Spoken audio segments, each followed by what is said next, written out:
ලංකාවේ ඉඳලා ජපානයට එන්න හීන දකින ඒ වගේම ජපානයේ ඉඳලා ජීවිතේ ගොඩදාගන්න try කරන හැමෝටම තියෙන ලොකුම ප්‍රශ්නයක් තමයි අද මම මගේ කාමරේ කුඩියේ ඉඳන් කෑම බීම ප්‍රවාහන ගාස්තු හැමදේම සතේකට හදලා මම ඔයාලට කියලා දෙන්නම්. ඒ වගේම වියදම් අඩු කරගන්න ට්‍රික්ස් ටිකකුත් අද මගේ වීඩියෝ එකේ තියෙනවා. එහෙනම් අපි යමු වීඩියෝ එකට. හරි අපි මුලින්ම කතා කරමු ජපානයේ යන ලොකුම වියදම ගැන. ඒ තමයි ගෙවල් කුලිය. ජපන් භාෂාවෙන් කියනවා නම් යචින්. ටෝකියෝ මැද ඉන්නවට වඩා ජපානයේ කනගවා වගේ පැතිවල ඉන්න එකේ ලොකු වාසියක් තියෙනවා. සාමාන්‍යයෙන් මේ පැත්තේ ඉන්න පුළුවන් ශිෂ්‍යයෙක්ට ගන්න පුළුවන් කාමරයක් 30000ක් 40000ක් ඔය වගේ වෙන්නේ.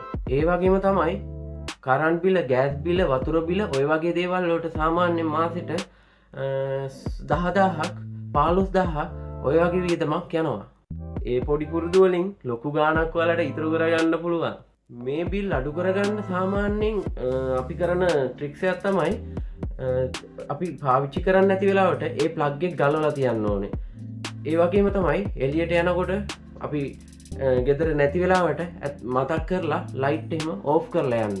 හැබැයි සීත කාලේට හීටර් දානකොට සාමාන්‍ය ඔය බිල තවත් වැඩි වෙනවා. දැන් මගේ ප්‍රියතම කොටස ඒ තමයි කෑම බීම. ලංකාවෙන් එන අපේ අය කරන ලොකුම වැරද්දක් තමයි කොම්බිනි. කොම්බිනි කියන්නේ කඩවල් වලින්. කඩවල් වලින් කෑම කන එක තමයි කරන ලොකුම වැරද්ද. සාමාන්‍යයෙන් එක පාරකට යෙන් 500ක් 600ක් දීලා ගත්තට ඔක සාමාන්‍ය මාසෙට බලපුවාම සාමාන්‍යයෙන් පඩියෙන් භාගයක් විතර කන්නම ඉවර වෙලා තියෙන්නේ. මම නම් කරන්නේ සුපර් මාකට් වලට ගිහිල්ලා සාමාන්‍යයෙන් සතියකට දෙකකට තුනකට වගේ හරියන්න බඩු ගෙනල්ලා උයන කණ එක තමයි මම කරන්නේ. එතකොට සාමාන්‍යයෙන් මාසෙට 15000ක් 20000ක් වගේ ගාණක් තමයි අපිට වැය වෙන්නේ.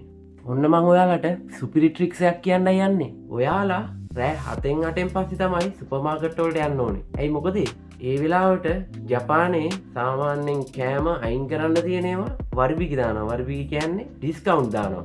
සාමාන්‍යයෙන් 140 150 ඔය වගේ ඩිස්කවුන්ට් වැටෙනවා. සාමාන්‍යයෙන් අපි 400ට ගන්න චිකන් එකක් එළවලුවක් මොන හරි සාමාන්‍යයෙන් 200ට විතර ගන්න පුළුවන්.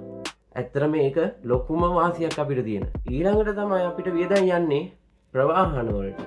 ජපානයේ ටැක්සි වලට සාපේක්ෂව ට්‍රේන් ෆී එක ඇත්තරම ගොඩක් අඩුයි. ඔයාලා සාමාන්‍යයෙන් ස්කෝලවලට වැඩ කරන තැනට ට්‍රේන් එකේ හැමදාම වගේ යනවනම් ඒකට මාසික පාස්යක් හදාගන්න ගොඩක් වටිනවා. ජපාන් භාෂාවෙන් තෙයිකෙයිකෙන් කියන්නේ ඒකට තමයි. ඒකෙන් ඔයාලට ලොකු ගාණක් ඉතුරු කරගන්න පුළුවන්. ඊටත් වඩා හොඳයි තියෙන බයිසිකලෙන් මේ පුළුවන් හැමතැනම යන එක. මම නම් කරන්නේ පුළුවන් හැමතැනම බයිසිකලෙන් යන එක. අනෙත් අත්‍යවශ්‍යම වියදම් තමයි ෆෝන් බිලයි සෞඛ්‍ය රක්ෂණය. ෆෝන් බිල කියන්නේ සිම් එකේ. සිම් එකට සාමාන්‍යයෙන් එක එක සිම් වලට එක එක ගණන් වෙනස් වෙනවා. සාමාන්‍යයෙන් UQ වලට නෝමල් පැකේජ් එක 35 GB 3280ක් වගේ තියෙන්නේ. ඒකෙ මිනිත්තු 10ක කෝල් ටයිම් එකකුත් තියෙනවා. ඒ වගේම AU වල තියෙන පැකේජ් එක තමයි අන්ලිමිටඩ් පැකේජ් එක. අන්ලිමිටඩ් පැකේජ් එක දාගන්නවා නම් සාමාන්‍යයෙන් මාසෙට සාමාන්‍යයෙන් මම හිතලා කියනවා නම් හරියටම දන්නේ නැහැ. සාමාන්‍යයෙන් 7000ක් 8000ක් යනවා මං හිතන්නේ.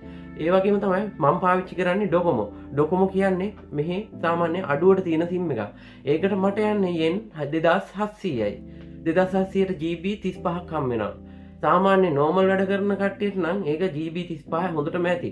ඒත් මගේ දැන් වැඩවලට GB 35 මාදි. මට දැන් අන්ලිමිටඩ් සිම් එකකට මාරු වෙන්න වෙනවා. නැත්නම් මේකම ඩොකොමෝ සිම් එකම අන්ලිමිටඩ් පැකේජ් එකක් ඇක්ටිව් කරගන්න වෙනවා. ඉන්ෂුරන්ස් එක නම් අනිවාර්යයෙන්ම ගෙවන්න ඕනේ. ඒ කියන්නේ ඉන්ෂුරන්ස් එකෙන් අපි මොනහරි හොස්පිටල් එකකට ගිහිල්ලා අපි මොනහරි සේවාවක් කරගන්න ඕන. ඇත්තටම ඉන්ෂුරන්ස් එකේ අපේ 100 ගාණක් අඩු වෙනවා. ඉන්ෂුරන්ස් එක කියන්නේ මෙහි හොකෙන්ෂෝ එක. හොකෙන්ෂෝ එකට මට අවුරුද්දට 18000ක් එනවා. 18000 ගෙවන්න තියෙන්නේ පළවෙනි මාසේ 9600ක් ගෙවන්න තිබ්බා.